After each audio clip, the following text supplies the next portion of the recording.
사람을 알려면은 그 사람이 무엇을 말하는지를 들어보면 됩니다. 그 사람이 자주 말하는 것을 보면 이 사람이 무엇에 관심이 있구나 알 수 있습니다. 그 사람이 무엇을 걱정하는가 보면 이 사람이 무엇을 두려워하는가 알 수 있고, 그 사람이 무엇을 자랑하는 것을 보면 이 사람이 뭘 소중히 여기는가 알 수가 있습니다. 그런데 한 사람의 마음을 보다 더 정직하게 보여주는 것이 있습니다. 그것이 기도입니다. 사람 앞에서는 마음을 감출 수 있습니다. 사람 앞에서는 경건한 미사하고 경건한 말을 통하여 자신을 꾸밀 수도 있습니다. 하지만 하나님 앞에 홀로 엎드려 기도할 때 드리는 이 기도는 내가 진정으로 원하는 게 무엇인지를 드러냅니다. 내가 무엇을 사랑하는지, 무엇을 두려워하는지, 무엇을 지금 붙잡고 있는지, 하나님께 무엇을 기도하는지 기도를 통하여 나타납니다. 오늘 본문엔 두 장면이 나옵니다. 먼저 야고보와 요한 예수님께 나오는 장면입니다. 예수님께서 그들에게 묻습니다. 너희에게 무엇을 하여 주기를 원하느냐? 그때 예수님께서 영광을 받으실 때에 우리를 하나는 주 우편에 하나는 좌편에 앉게 해 주옵소서라고 구합니다. 또 잠시 후에 여리고를 지나가시는데 길가에서 맹인 바디메오가 예수님을 향하여 부르짖습니다. 예수님께서도 바디메오에게 똑같은 질문을 하십니다. 내게 무엇을 하여 주기를 원하느냐? 그러자 바디메오는 보기를 원하나이다 라고 했습니다. 예수님께서는 두 장면 똑같은 질문을 하십니다. 그런데 대답은 서로 달랐습니다. 그리고 그 대답 속에는 그들이 예수님을 어떻게 인식하고 있는지, 무엇을 추구하고 있는지가 나타납니다. 그러면 오늘 본문은 기도에 관한 말씀인 동시에 사실은 제자도에 관한 말씀입니다. 여러분, 기도는 우리의 필요를 하나님께 아뢰고 얻는 은혜의 통로입니다. 하지만 동시에 기도는 하나님 앞에서 우리의 본 모습이 드러나는 자리이기도 합니다. 오늘 예수님께서는 우리에게도 동일하게 물으실 것입니다. 내가 네게 무엇을 하여 주기를 원하느냐? 내 아버지 집은 만민이 기도하는 집이라 했지 않습니까? 예배당은 예배드리고 기도하는 곳입니다. 주님께서 여러분에게 묻지 않겠습니까? 무엇 해주기를 원하느냐? 무엇을 원하느냐? 이 질문 앞에 여러분 무엇이라고 대답하겠습니까? 오늘 설교 제목이 당신의 기도를 점검하라입니다. 이건 단순히 기도 많이 하라는 얘기가 아닙니다. 우리의 모습이 점점 예수님 닮아가고 있는지 살피라는 얘기가 여기에 담겨져 있습니다. 왜요? 오늘의 내 기도는 내가 어떠한 제자인가를 보여주기 때문입니다. 여러분, 오늘 읽은 본문은 매우 중요한 문맥 가운데 있습니다.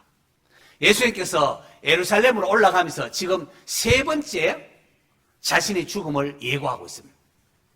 보라, 우리가 예루살렘으로 올라가는데 인자는 예수님 자신을 가리키기 때문에 인자가 대제사장들과 서기관들에게 넘겨지고 그들이 죽이기로 결의하고 이방인에게 넘겨주겠고 그들은 능욕하고 침뱉으며 채찍질하고 죽일 것이니 그는 3일 만에 살아나리라.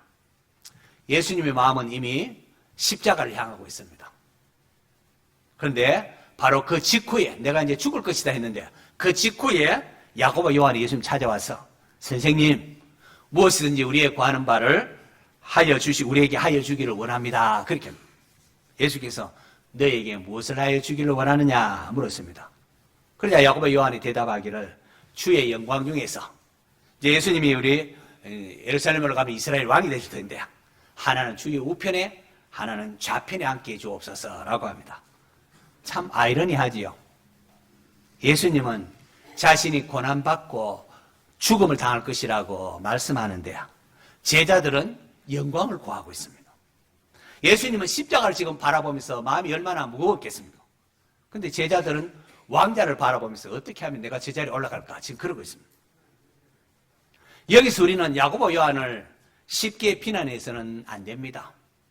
왜냐하면 그들은 모든 것을 버리고 예수님을 따랐던 제자들입니다.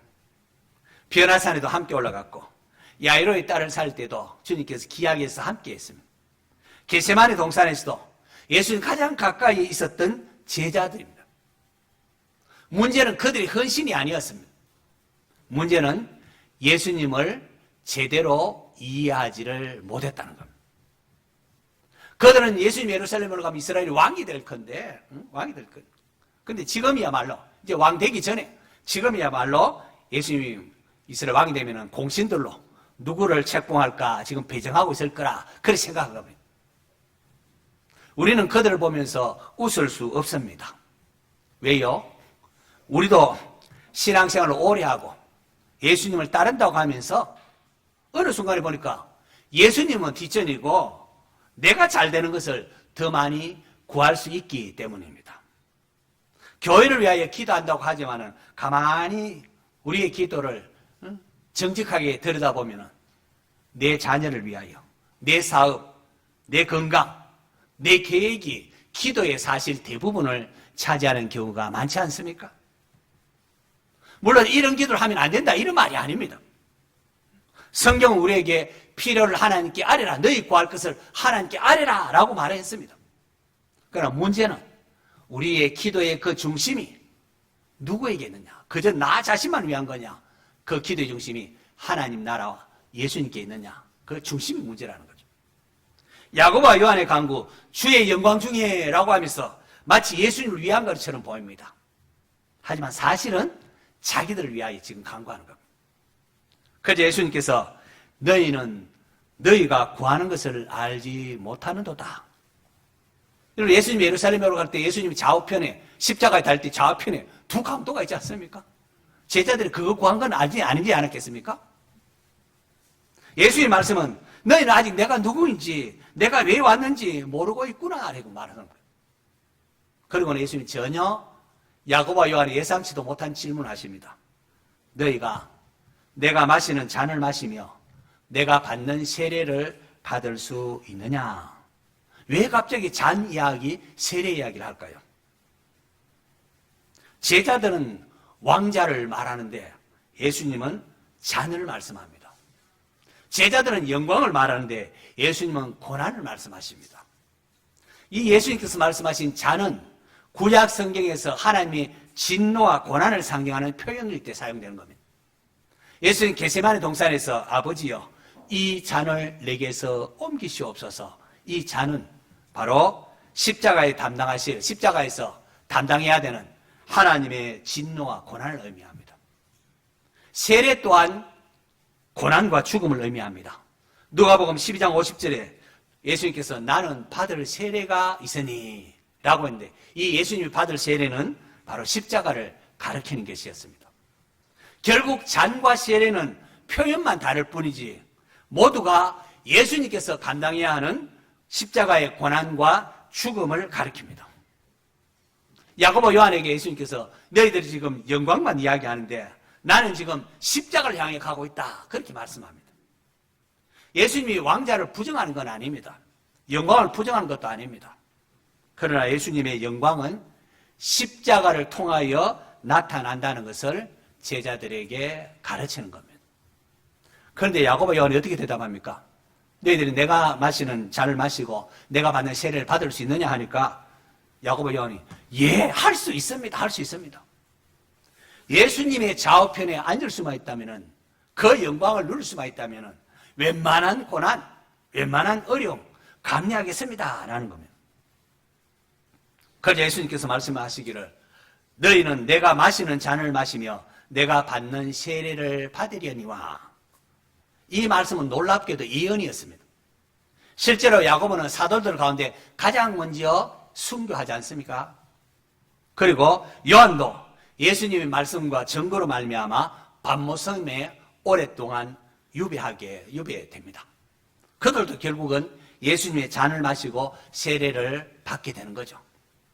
그럼에도 불구하고 예수님께서 너희는 내가 마시는 잔을 마시며 내가 받는 세례를 받으려니와.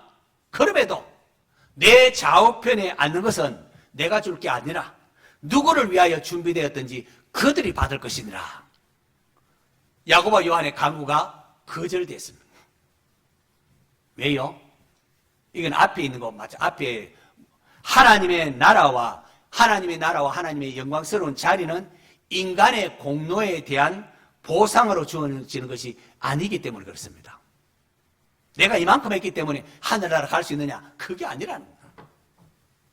예수님께서는 야고보와 요한의 강구를 거절하심으로 그들의 공로의식을 무너뜨리시고 영생도, 구원도, 하나님 나라의 영광도 하나님의 주권적인 은혜로 받는 선물이라는 사실을 가르쳐 주신 겁니다. 자, 이 소식을 다른 열 제자가 들었을 때에 어떻게 반응했는지 41절에 보니까 열 제자가 듣고 야고보와 요한에 대하여 화를 내거늘. 열 제자는 왜 화를 냈을까요? 아, 그들도 알고 봤더니 같은 욕망을 가지고 있었다는 겁니다. 오늘 우리는 어떨까요? 예수님 사랑합니다. 교회를 사랑하고 봉사합니다. 그러나 어느 순간 우리의 기도를 가만히 들여다보면 주님, 내 자녀를 잘 되게 해주십시오. 내 사업 형통케 하옵소서. 내 건강 지켜주옵소서. 온통 나를 위한 기도로 가득하다는 것을 발견할 때가 많습니다. 물론 하나님은 우리의 필요를 아시는 하나님이십니다. 너희 필요를 구하라고 합니다. 이런 기도 드리면 안 된다는 말이 아닙니다. 문제는 그 기도의 중심이 그저 나만 바라보고 있지 않는가 하는 겁니다. 그 말씀이, 그 기도가 정말로 먼저 하나님 나라 예수 그리스도를 지금 담고 있는가 하는 거죠. 예수님께서 야고보와 요한을 포함한 12제자를 모두 불러서 가르치십니다. 그것이 42절에서 45절의 말씀입니다. 이방인의 집권자들이 그들을 임의로 주관하고 그 고관들이 그들에게 권세를 부리는 줄을 너희가 알거니와. 예수님 먼저 세상적인 가치관을 말합니다. 세상 가치관은 높은 자리를 차지하고 권력을 가질수록 아래 사람을 함부로 대하고 권세를 막 부립니다. 그리고 사람들은 야, 저 사람 대단해 하면서 그런 사람을 성공했다 그렇게 말합니다.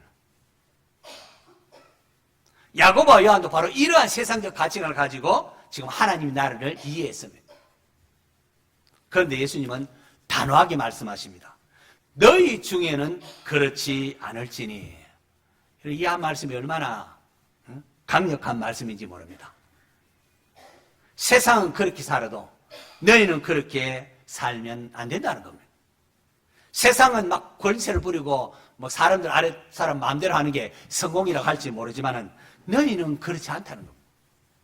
세상은 섬김을 받는 게 영광이지만은 너희는 그렇지 않다.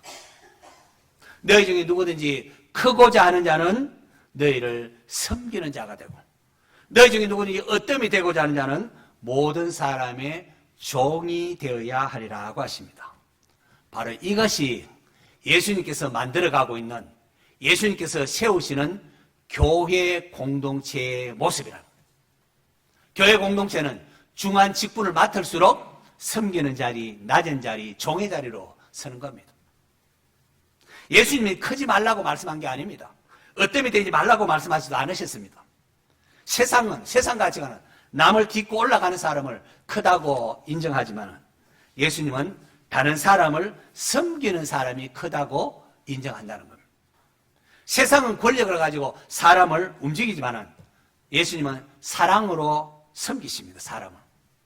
세상은 다른 사람들을 좌지우지 이용하지만 예수님은 그들 위하여 자신을 내어주십니다. 마침내 본문의 중심인 45절은 이렇게 말하고 있습니다. 이건 너무 중요한 구절이니까 45절 스크린 보면서 우리 같이 읽습니다. 시작!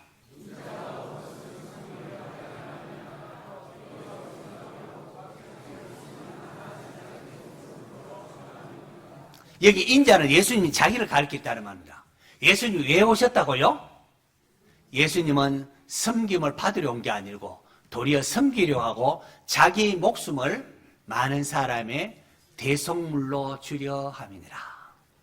예수님은 자기 생명을, 여러분 목숨보다 더 귀하게 자기 목숨을 많은 사람이 대성후 우리의 죄를 대신 담당하기 위하여 예수님이 대신 그 십자가를 지러 이 땅에 오셨다는 겁니다.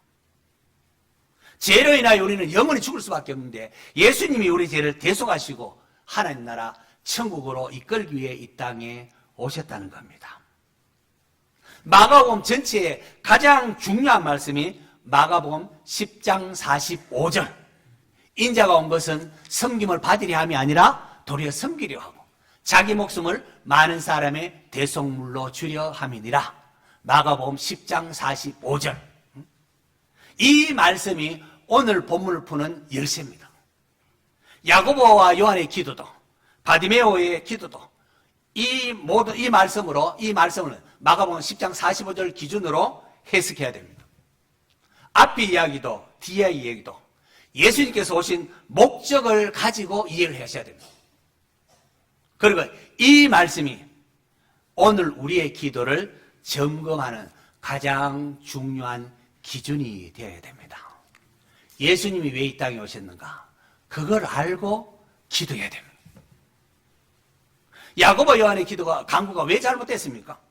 그들이 높은 자리 원했기 때문에 잘못입니까? 아닙니다. 그들은 예수님께서 오신 목적과 반대되는 것을 구했기 때문입니다. 예수님은 섬기기 위해 오셨는데 그들은 섬김 받는 자리를 원했습니다. 예수님은 자기의 목숨을 많은 사람의 대속물로 내어주려 오셨는데 그들은 자기의 영광만을 얻으려고 했습니다. 여러분, 예수님을 성공의 도구로만 알면은 우리의 기도가 그저 성공만을 구합니다. 예수님을 어떤 문제가 생겼을 때 문제 해결하는 그런 존재로만 알면은 우리의 기도는 그저 문제 해결만 구합니다.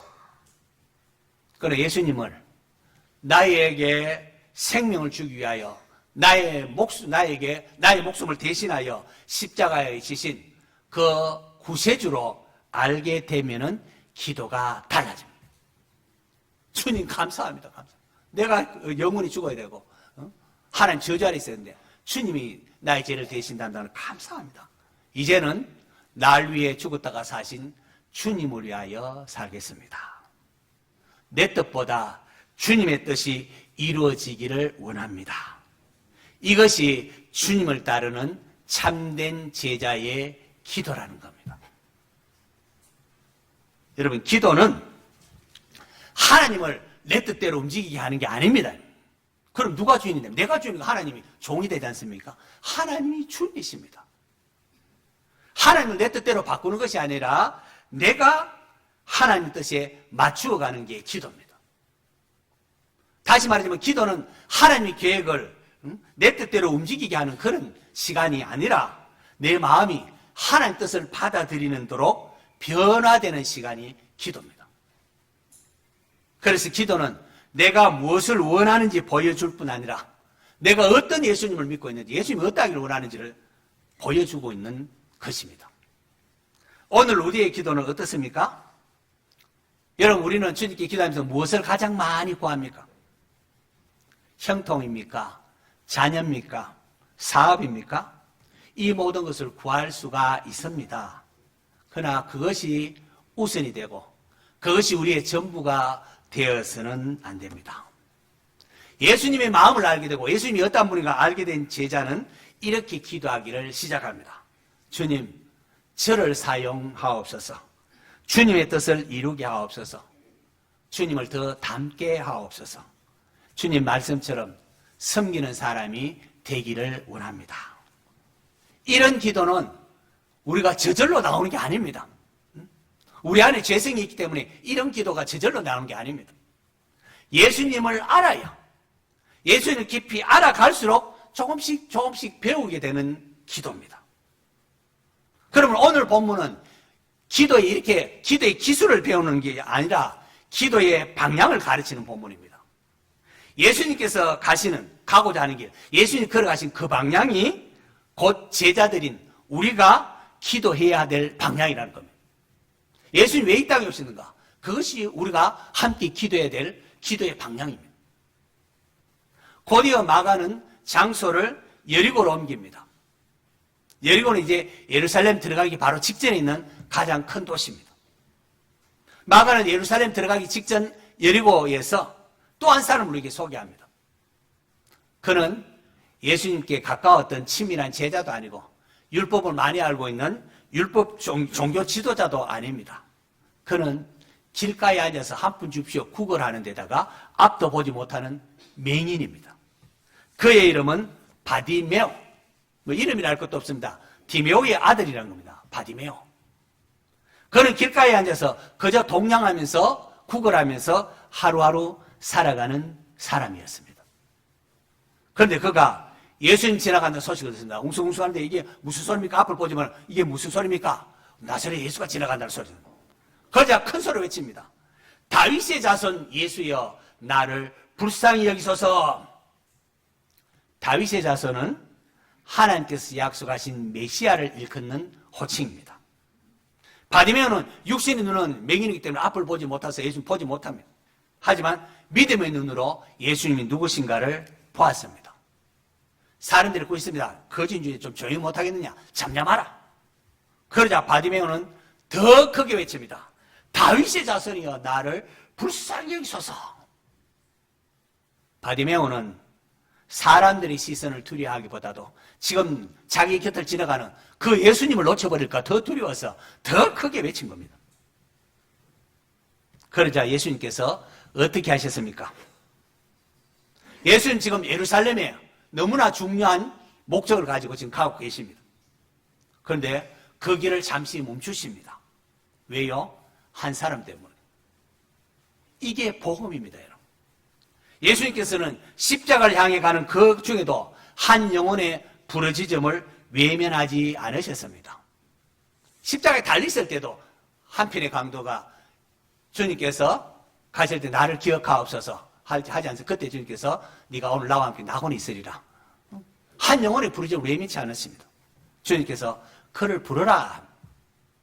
예수님께서 자신을 부른다는 소식들은 바디메오가 어떻게 했는가?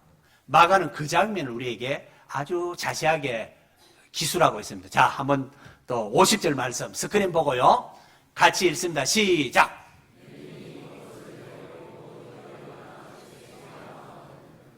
무엇을 버리고?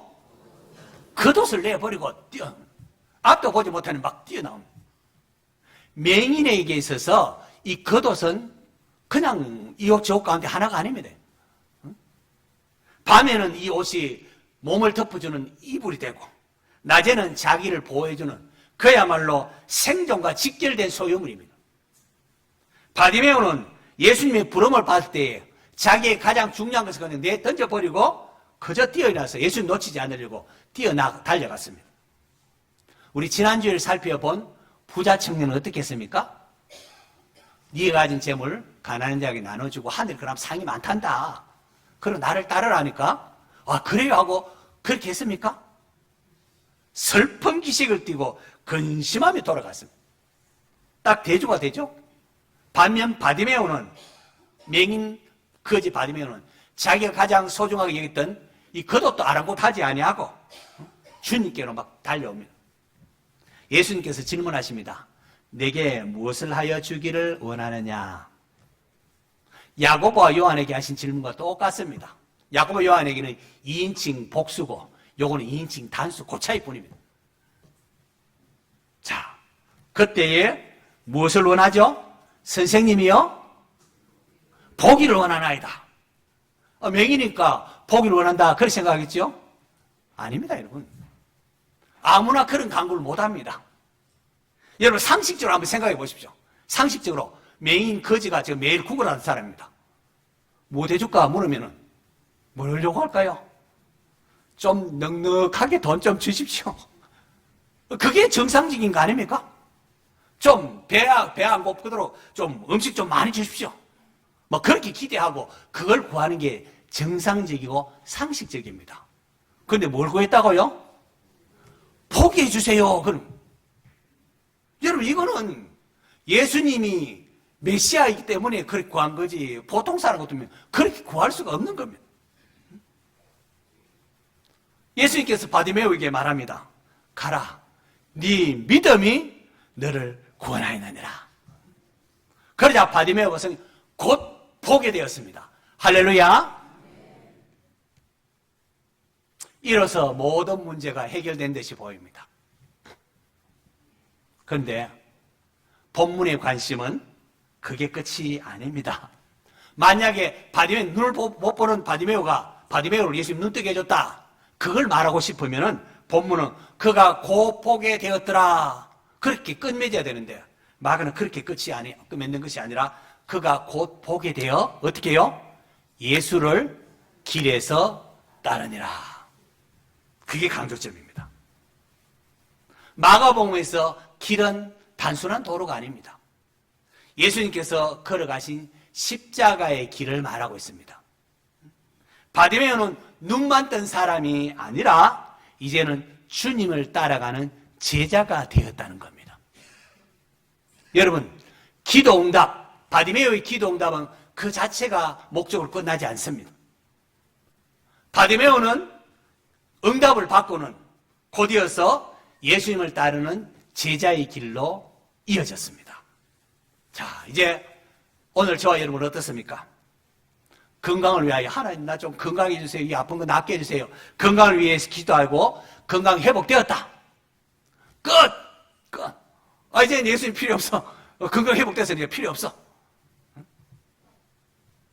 여러분 그렇게 되지 않습니까? 주님이 건강 회복시 건강 주셨으면 그 건강을 가지고 주님을 섬겨야 됩니다. 사업에 꽉 막혀 있고 물질적인 어려움이 있는데 기도해서 사업이 잘 되고 물질을 또 많이 받았다. 그 물질을 가지고 뭐 해야 되지요? 이웃을 섬기고 하나님 나라를 위해 사용해야 됩니다. 자녀를 위한 기도가 응답되었다면 그 자녀가 하나님의 사람으로 쓰임받도록 더 기도하고 가르쳐야 됩니다. 그저 기도했다가 응답받았다, 복받았다고는 다시 이전에 하던 삶으로 그 방식대로 살아가 버리면은 은혜를 헛되이 받는 게 되고 맙니다. 하나님께서 어떤 문제를 통하여 그 문제 해결함을 통하여 좀 배우고 변화되기를 원하는데 또 예전 방식으로 돌아갑니다. 여러분, 야고보와 요한의 거절된 강구도 결론은 마찬가지입니다. 야고보와 요한은 그들의 강구가 거절된 후에 하나님 나라의 은혜와 섬김의 길을 배웁니다. 예수님은 야고보 요한의 강구를 거절하시지만은 야고보 요한을 거절한 것은 아닙니다.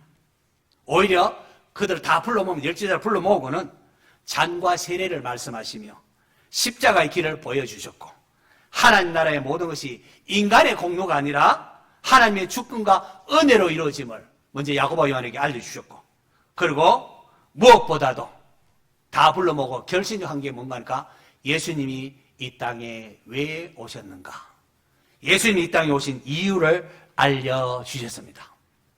이것을 통하여 그들의 잘못된 욕망을 드러내시고 그들로 하여금 십자가를 따르는 제자로 빚어가셨습니다. 성도 여러분, 오늘 설교 제목이 당신의 기도를 점검하랍니다. 오늘 내 기도는 내가 어떠한 제자인가, 내가 어떻게 주님을 따르고 있는가를 보여주기 때문에 그렇습니다. 야고보와 요한의 거절된 강구, 맹인 바디메오의 응답받은 강구, 이거는 우리의 모습을, 우리의 강구를 비춰줍니다. 거절과 응답은 달랐지만은 주님께서 이끄시는 방향은 똑같았습니다.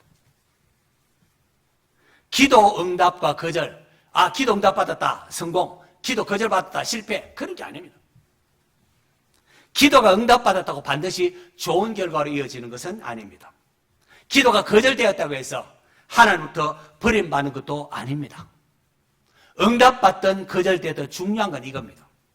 이 기도를 통하여 내가 예수님을 더 가까이 따르고 있는가 하는 겁니다. 다시요. 이 기도를 통하여 내가 예수님을 더 가까이 따르고 있는가? 이게 중요합니다. 기도가 응답받았는데 주님을 떠날 수 있습니다. 어쩌면 필요 없어. 받은 복만 붙들고는 이제 이전의 삶으로 그냥 돌아가 버리는 거예요. 반대로 기도가 거절되었지만 그 거절을 통하여 자신의 욕망을 버리고 하나님 항복합니다, 뭐 죽든지 살든지 이제는 항복합니다 하면서 주님의 뜻을 따를 수도 있습니다. 하나님은 응답도 사용하시고 거절도 사용하십니다. 여러분, 우리의 기도가 어떻습니까? 우리 기도가 모두 우리가 원하는 방식대로 이루어집니까? 아닙니다. 아닙니다. 하나님은 응답도 사용하시고 거절도 사용하십니다. 하나님은 우리의 기도를 우리가 원하는 방식대로 들어주지는 않지만은, 그러나 여전히 우리의 기도를 들으시사 응답과 거절을 통하여 우리를 다듬어 가십니다. 예수님은 우리의 간구, 우리의 기도를 거절할 수 있지만 우리를 거절하지는 않으십니다. 우리가 잘못 구하여서 거절하지만 우리를 거절하지 않습니다. 응답 속에서도 하나님의 은혜를 배우고 거절 속에서 하나님의 사랑을 신뢰하시기를 바랍니다. 우리의 기도가 응답되든지 거절되든지 하나님을 신뢰하고 주님께서 가신 그 길을 따라가는 참된 제자가 되시기를 축원합니다.